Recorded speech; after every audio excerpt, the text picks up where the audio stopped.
Warren Buffett is the greatest investor of all time. If you had put $1,000 into his investment company when it started, it would be worth over $30 million today. Such returns can seem unrealistic, but how did Buffett actually do it?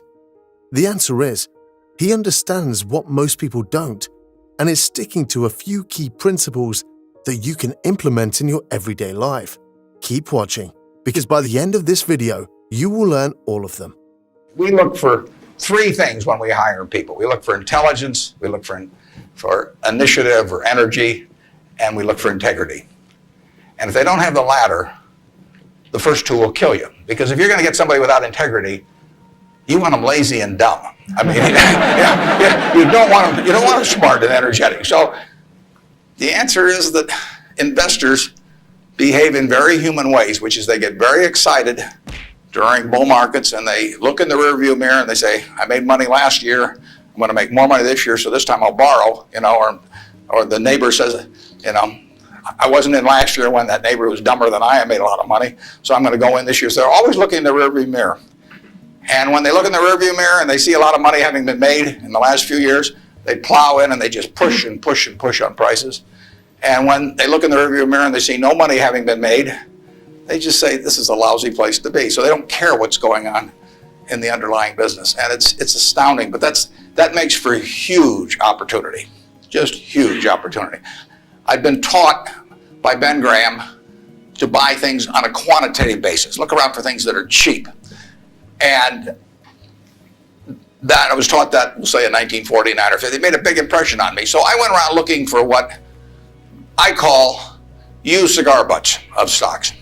And the cigar butt approach to buying stocks is that you walk down the street and you're looking around for cigar butts and you find this on the street, this terrible looking, soggy, ugly looking cigar, one puff left in it. But you pick it up and you get your one puff. Disgusting, you throw it away, but it's free. I mean, it's cheap. And then you look around for another soggy, one puff cigarette. Well, that's what I did for years. It's a mistake. Although you can make money doing it, but you can't make it with big money. It's so much easier just to buy wonderful businesses. So now I would rather buy a wonderful business at a fair price than a fair business at a wonderful price. But I have an old-fashioned belief that I should expect to make money in things that I understand. And when I say understand, I don't mean understand, what the product does or anything like that. I mean, understand what the economics of the business are likely to look like 10 years from now or 20 years from now.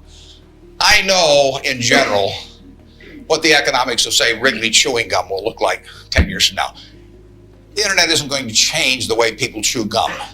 It isn't going to change which gum they chew. If you own the chewing gum market in a big way, and you've got Double Mint and Spearmint and Juicy Fruit, those brands will be there 10 years from now. So I can't pinpoint exactly what the numbers are going to look like on Wrigley, but I'm not going to be way off if I try to look forward on something like that. That evaluating that company is within what I call my circle of competence. I understand what they do, I understand the economics of it, I understand the competitive aspects of the business. But the biggest mistakes we've made by far, biggest mistakes I've made by far are mistakes of omission and not commission. I mean, it's the things I knew enough to do, they were within my circle of competence, and I was sucking my thumb. And that is really, those are the ones that hurt. They don't show up anyplace. I probably cost Berkshire at least $5 billion, for example, by sucking my thumb 20 years ago or close to it when Fannie Mae was having some troubles, and we could have bought the whole company for practically nothing. And I don't worry about that if it's Microsoft because I don't know it. Because Microsoft isn't in my circle of competence. And so I don't have any reason to think I'm entitled to make money out of Microsoft or out of cocoa beans or whatever. But I did know enough to understand Fannie Mae, and I blew it. And that never shows up under conventional accounting. But I know the cost of it. I passed it up. And those are the big, big mistakes. And I've had plenty of them. Unless I tell you about them in the annual report, and I resist the temptation sometimes, unless I tell you about them in the annual report, you're not going to know it because it doesn't show up under conventional accounting. But omission is way bigger than commission. big opportunities in life have to be seized. We don't do very many things, but when we get the chance to do something that's right and big, we've got to do it. And even to do it in a small scale is just as big a mistake almost as not doing it at all. I mean, you've really got to grab them when they come, because you're not going to get 500 great opportunities. You would be better off if when you got out of school here, you got a punch card with 20 punches on it. And every financial decision you made, you used up a punch.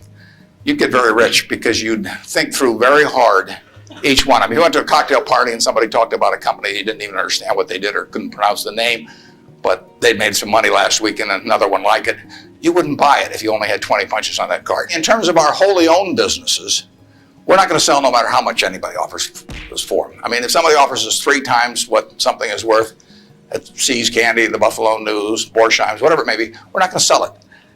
I may be wrong in having that approach. I know I'm not wrong if I owned 100% of Berkshire, because that's the way I want to live my life. I've got all the money I could possibly need. It just amounts to a change in the newspaper story on my obituary and the amount of money that the foundation has. And to break off relationships with people I like and people that have joined me because they think it's a permanent home, to do that simply because somebody waves a big check at me would be like selling one of my children because somebody waved a big check. So I won't do that. And I want to tell my partners I won't do it so that they're not disappointed in me. More and more with certain stocks, we've got that approach. Now, if we were chronically short of funds and had all kinds of opportunities coming, we might have a somewhat different approach. But our inclination is not to sell things unless we get really discouraged perhaps with the management, or we think the economic characteristics of the business change in a big way. I mean, and that happens. So, but we're not going to sell simply because it looks too high, in all likelihood. So now let's go over here. Hello, Mr. Buffett. I got 2 short questions. One is, how do you find intrinsic value in a company? Well, intrinsic value is the number that if you were all-knowing about the future and could predict all the cash that a business would give you between now and Judgment Day, discounted at the proper discount rate, that number is what the intrinsic value of a business is. In other words, the only reason for making an investment and laying out money now is to get more money later on, right? That's what investing is all about. Now, when you look at a stock, when you look at a bond, so it means the United States government bond, it's very easy to tell how much you're going to get back. It says it right on the bond. It says when you get the interest payments, it says when you get the principal. So it's very easy to figure out the value of a bond. It can change tomorrow if interest rates change, but the cash flows are printed on the bond. The cash flows aren't printed on a stock certificate. That's the job of the analyst, is to print out, change that stock certificate, which represents an interest in the business, and change that into a bond and say, this is what I think it's going to pay out in the future. When we buy, some new machine for Shaw to make carpet, that's what we're thinking about, obviously, and you all learn that in business school. But it's the same thing for a big business. If you buy Coca-Cola today, the company is selling for about $110 to $15 billion in the market. The question is, if you had 110 or 15 billion, you wouldn't be listening to me, but I'd be listening to you incidentally. But the question is, would you lay it out today to get what the Coca-Cola company is going to deliver to you over the next 200 or 300 years? The discount rate doesn't make much difference as you get further out. And that is a question of how much cash they're going to give you. It isn't a question of, it isn't a question about how many analysts are going to recommend it or what the volume in the stock is or what the chart looks like or anything. It's a question of how much cash it's going to give you. That's the only reason. It's true if you're buying a farm. It's true if you're buying an apartment house. Any financial asset, oil in the ground, you're laying out cash now to get more cash back later on. And the question is how much are you going to get, when are you going to get it, and how sure are you? And when I calculate intrinsic value of a business, when we buy businesses, and whether we're buying all of a business or a little piece of a business, I always think we're buying the whole business because that's my approach to it. I look at it and say, what will come out of this business and when?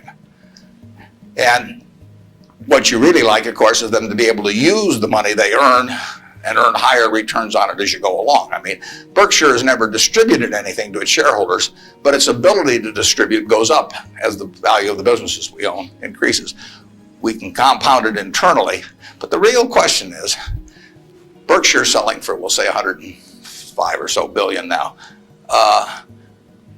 What can we distribute from that 100? If you're going to buy the whole company for 105 billion now, can we distribute enough cash to you soon enough to make it sensible at present interest rates to lay out that cash now? And that's what it gets down to. And if you can't answer that question, you can't buy the stock.